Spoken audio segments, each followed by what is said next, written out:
పిల్లలు ఈ రోజు మనము 10 భాజనీయత సూత్రాల గురించి తెలుసుకుందామా?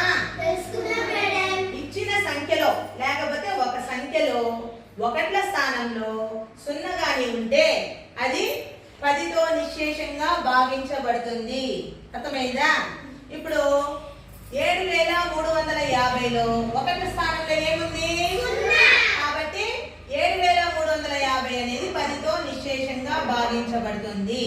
భాగించబడేదానికి 0 చూడండి, భాగించబడకపోతే కారణం చెప్పాలి. సరేనా? ఒక కండేసరండి.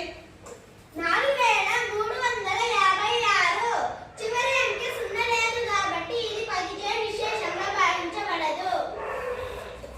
Very good.